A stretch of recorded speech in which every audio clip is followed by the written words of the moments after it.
নমস্কার, আপনারা দেখছেন অঙ্কুর একটা তথ্য আপনাদের সঙ্গে রয়েছি অঙ্কুর। আজ 20শে ফেব্রুয়ারি শুক্রবার। আজকে যে খবরগুলোর দিকে নজর থাকবে সেগুলো তো জানাবোই, তার সঙ্গে দুটো গুরুত্বপূর্ণ তথ্য আপনাদের একেবারে শেষে জানাবো। সংক্ষেপে এক এক করে জানাই যে আজকে কোন কোন খবরের দিকে চোখ থাকবে। এক নম্বর হচ্ছে গিয়ে গতকাল অর্থাৎ বৃহস্পতিবার নির্বাচন কমিশনের পক্ষ থেকে যে তথ্য দেওয়া হয়েছে তাতে দেখতে পাওয়া যাচ্ছে প্রায় 60 লক্ষ নাম বাদ যাওয়ার আশঙ্কা। এবং এর আগের যদি হিসেব ধরি, সব মিলিয়ে বিরোধী দলনেতা শুভেন্দু অধিকারী যে 1 কোটি পার করে যে সংখ্যাটা বলেছিলেন, প্রায় তার কাছাকাছি চলে যাচ্ছে কমিশনের দেওয়া সংখ্যা, যে সংখ্যা অর্থাৎ মোট যে ভোটার রয়েছে এর আগের হিসেব অনুযায়ী 7,66,00,000, তার মধ্যে প্রায় 1 কোটিরও বেশি ভোটারের নাম বাদ যেতে পারে বলে বলেছিলেন, দাবি করেছিলেন বিরোধী দলনেতা শুভেন্দু অধিকারী। কমিশন দুভাগে যে তথ্য দিয়েছে তাতে প্রায় সেদিকে এগোচ্ছে সংখ্যা। এবং এই মুহূর্তে দাঁড়িয়ে 21 তারিখ অবধি রয়েছে শেষ দিন, যার মধ্যে এই সমস্ত স্ক্রুটিনি পর্ব, যাচাই পর্ব সমাপ্ত করতে হবে। এবং তার জন্য আর 48 ঘন্টাও সময় বাকি নেই পুরোপুরিভাবে। এবং এর মধ্যে কমিশনের যাচাই করতে হবে 30 লক্ষ নাম তো রয়েছে, যে 30 লক্ষ নাম যাচাই করতে হবে। কি করবে কমিশন 48 ঘন্টার মধ্যে 30 লক্ষ নাম যাচাই করা কি সম্ভব হবে, জানা যাবে আজ বিকেলের দিকে কমিশন কি জানাচ্ছে, কতটা নাম হলো না হলো। একই সঙ্গে মুখ্যমন্ত্রী মমতা বন্দ্যোপাধ্যায় বলেছিলেন যে একজন যোগ্য ভোটারের নামও বাদ পড়বে না, এবং বাদ পড়লে তিনি তার জন্য যা যা করণীয় তার পক্ষ থেকে বেস্ট এফোর্ট দেবেন তিনি। সেক্ষেত্রে তৃণমূল কংগ্রেস কোনো রাজনৈতিক কর্মসূচি ঘোষণা করে কিনা সেদিকে আমাদের নজর রাখতে হবে। সে বিষয়ে আজকে হয়তো একটা ঘোষণা হতে পারে। 2, সিপিএম এর আজকে রাজ্য কমিটির বৈঠক রয়েছে। দুদিনের যে বৈঠক ছিল, আজকে দ্বিতীয় এবং শেষ দিন।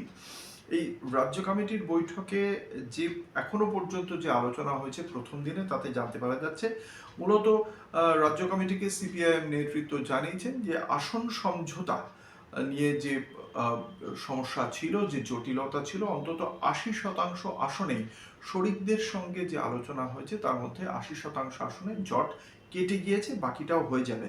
ফলে সেক্ষেত্রে আগামী দিনে যে প্রশ্নটা থাকছে আসনের বিষয়ে, সিপিএম আইএসএফকে নিয়ে এই যে আজকে যে শেষ দিন, দ্বিতীয় শেষ দিন, সেদিনের মধ্যে অর্থাৎ আজকের মধ্যে যে দ্বিতীয় দফার বৈঠক, সেই বৈঠকে আইএসএফকে নিয়ে কোনো সিদ্ধান্ত হয় কিনা, যে আসন সমঝোতার ক্ষেত্রে আইএসএফ এর সঙ্গে সিপিএম আসন ভাগ করে নিচ্ছে কিনা, নিজের ভাগের আসন দিচ্ছে না শরিকদের আসন দিচ্ছে, সেটা পরবর্তী বিষয়। আদৌ সিপিএম এর সঙ্গে এই আসন সমঝোতায় আইএসএফ থাকছে কিনা সেটা অন্তত বোঝা যাবে।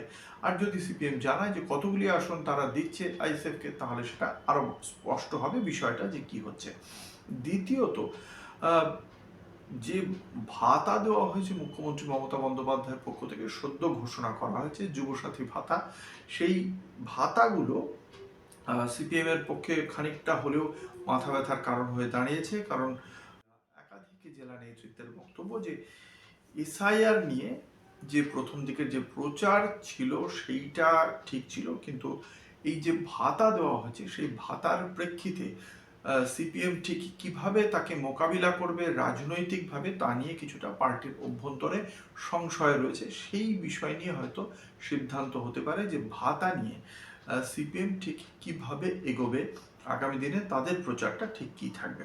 প্রতিকুর রহমানকে নিয়ে কোনো আলোচনা হয়নি বলেই সিপিএম নেতৃত্বের দাবি। তবে ইতিমধ্যেই প্রতিকুরের যে বক্তব্য এখনো পর্যন্ত পাওয়া গেছে, তাতে মনে করা হচ্ছে, সিপিএম অন্তত এটাই মনে করছে বলে জানতে পারছি, যে প্রতিকুর রহমান আর দলে নেই ধরেই এগোচ্ছে সিপিএম।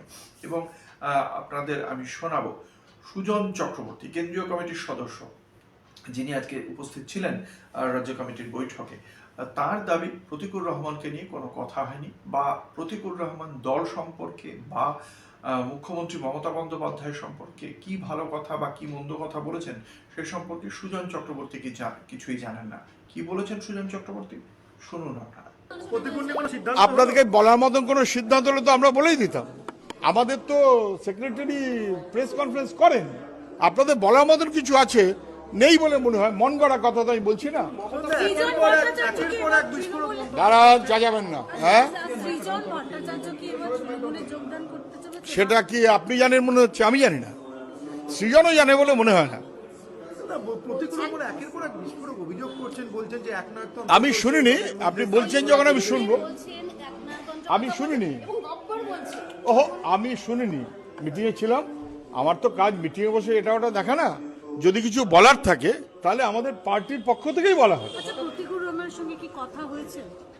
আমার আজকে সকালে কোনো কথা হয়নি, আমি আজকে ফোন করিও নি। এমনি নানান ফোনে হয়তো ব্যস্ত থাকছে, হতে পারে। ফোন করেনি, আমি এটুকু জানি। আচ্ছা, দলের অভ্যন্তরে ফোন আমি আজকে করিনি, কিন্তু ফোন করেনি এটা আমি নিশ্চিত। একটা বিষয়, করলে তো মিস কল পেতাম। রহমান কি এখন অতীত হয়ে গেছে সিপিএম এর কাছে? আর কি ধরে রাখতে চাইছে না সিপিএম? অতীত, বর্তমান, ভবিষ্যতে কি আছে? প্রত্যেকটি মানুষ বর্তমান, ভবিষ্যৎ তার কিরকম সেটা অন্য কথা। তৃণমূলের কি কোনো রকম ভাবে এই যারা তরুণ যারা রয়েছে তাদেরকে কি কাছে টেনে নেওয়ার চেষ্টা? দেখুন, যদি এমনটা হয় যে যাদের বিরুদ্ধে বিষোদ্গার করে বেরিয়েছে তৃণমূল হঠাৎ তাদের প্রশংসা করতে শুরু করেছে, তাহলে বুঝতে হবে যে তৃণমূলের হাল কোথায়। আমি আপাতত ওইটুকু দেখছি। আপনারা শুনলেন সুজন চক্রবর্তীর বক্তব্য। প্রতিকুর রহমান এখনো পর্যন্ত বিভিন্ন জায়গায় বিভিন্ন সাক্ষাৎকার দিয়েছেন, সেখানে তার বর্তমান দল সিপিএম সম্পর্কে অনেক কথাবার্তাই আমরা শুনেছি। একই সঙ্গে মুখ্যমন্ত্রী মমতা বন্দ্যোপাধ্যায়ের প্রশংসাও আমরা শুনেছি প্রতিকুর রহমানের মুখে। তিনি এখনো পর্যন্ত তার পরবর্তী গন্তব্য সম্পর্কে কিছু না জানালেও এখনো পর্যন্ত প্রতিকুর রহমানের ঘনিষ্ঠ মহলের দাবি বা সোমবার 22 তারিখ বা 23 তারিখ প্রতিকুর রহমান তিনি যোগ দিতে চলেছেন তৃণমূল কংগ্রেসে। দেখা যাক এই তথ্য আগামী দিনে বাস্তবে পরিণত হয় কিনা। এখনো পর্যন্ত এটাই আমাদের সূত্র মারফত খবর সিপিএম এর রাজ্য কমিটি সম্পর্কে। অন্যদিকে শুক্রবার অর্থাৎ আজকেই যে আন্তর্জাতিক এআই ইম্প্যাক্ট সামিট চলছিল ভারত মণ্ডপমে নয়াদিল্লিতে, কেন্দ্রীয় সরকারের পক্ষ থেকে বিশেষ যে এআই ইম্প্যাক্ট সামিট, সেই ইম্প্যাক্ট সামিট আজকেই শেষ হচ্ছে। অন্যদিকে এই ইম্প্যাক্ট সামিটকে কেন্দ্র করে যে বিপুল একটা জনসমাগম হয়েছে নয়াদিল্লিতে, সেই কারণে একটা গুরুত্বপূর্ণ সিদ্ধান্ত নিয়েছে মহামান্য সুপ্রিম কোর্ট। শীর্ষ আদালতের পক্ষ থেকে জানানো হয়েছে, একটা একদম বিজ্ঞপ্তি জারি করে সমস্ত আইনজীবীদের জানানো হয়েছে যে ভিডিও কনফারেন্সিং এর মাধ্যমে তারা যেন উপস্থিত থাকেন। কারণ যানজটের কারণে সুনির্দিষ্ট সময় যদি কোনো আইনজীবী না পৌঁছতে পারেন তাহলে মামলা পিছিয়ে যায়, তার শুনানি পিছিয়ে যায় এবং ক্ষতিগ্রস্ত হন বিচার প্রার্থীরা। সেটা যাতে না হয়, ভিডিও কনফারেন্সিং এর মাধ্যমে সমস্ত আইনজীবীকে সুপ্রিম কোর্টের শুনানিতে উপস্থিত থাকার জন্য বিজ্ঞপ্তি জারি করা হয়েছে শীর্ষ আদালতের পক্ষ থেকে। এছাড়া রয়েছে আইসিসি টি20 টুর্নামেন্ট, যে টুর্নামেন্টে কালকে একটি ম্যাচ রয়েছে, অস্ট্রেলিয়া বনাম ওমানের খেলা রয়েছে, সন্ধ্যে 7টার সময় রয়েছে এই খেলা। শেষ করার আগে বলেছিলাম দুটি কথা বলবো, এবার আসি সেই দুটি কথা।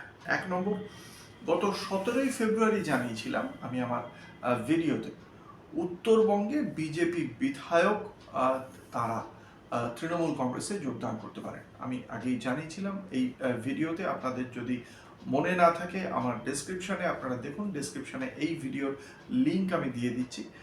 এবং সেখানে কারোর বক্তব্য ছিল যে আমি এরকম বলছি যে বিজেপি থেকে তৃণমূল কংগ্রেসে জয়েন করবে। এটা যেহেতু আমি ইঙ্গিত হিসাবে বলেছিলাম, সুস্পষ্টভাবে কারোর নাম আমি বলিনি, সেই কারণেই কেউ মন্তব্য করেছিলেন যে সুস্পষ্টভাবে না জানলে এরকম ইঙ্গিত না দেওয়াই ভালো। যাই হোক, সেটা তো কারোর স্বাধীনতা, তিনি কি বলবেন। একটা ভিডিও আমি দিয়েছি, সেটা দেখে কেউ তো অবশ্যই কমেন্ট করবেন, তার ভালোও লাগতে পারে, খারাপও লাগতে পারে।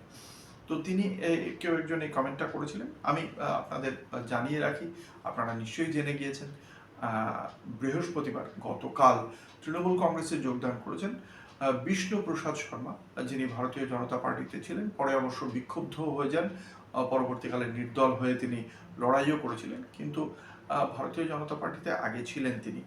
এবং আবারও বলছি, উত্তরবঙ্গ থেকে বিজেপির বিধায়ক আরও একজনের, এমনকি সংখ্যাটা আরও বাড়তে পারে, অন্তত একজনের এখনও তৃণমূল কংগ্রেসেই যোগ দেওয়ার সম্ভাবনা রয়েছে, কথাবার্তা চলছে। এটা গেল 1 নম্বর পয়েন্ট।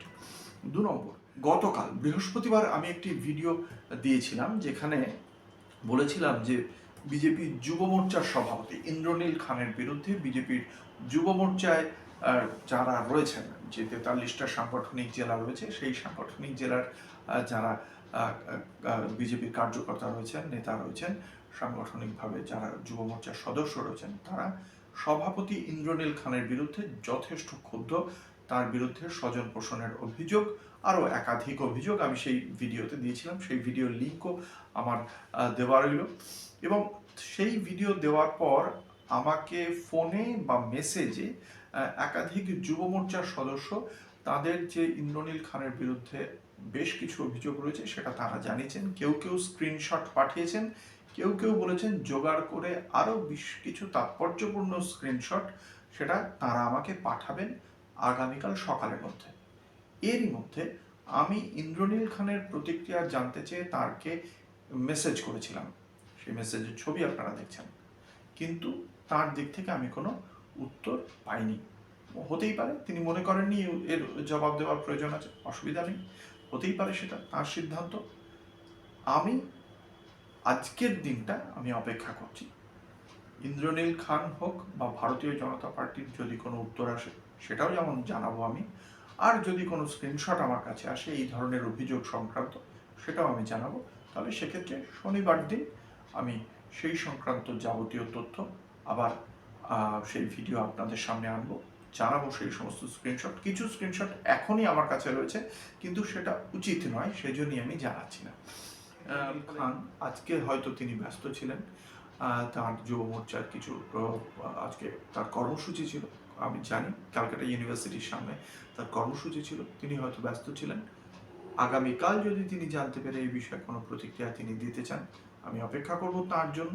যদি না আসে, আমি যে অভিযোগগুলো তার বিরুদ্ধে রয়েছে স্ক্রিনশট সহ আমি সেগুলো দেখিয়ে দেব আমার এই চ্যানেলে অঙ্কুরাঠের তথ্যতে। আজ এই পর্যন্তই। যদি আপনাদের ভালো লাগে আমার ভিডিও, আমার প্রতিবেদন, তাহলে আপনারা লাইক করুন, সাবস্ক্রাইব করুন। নমস্কার।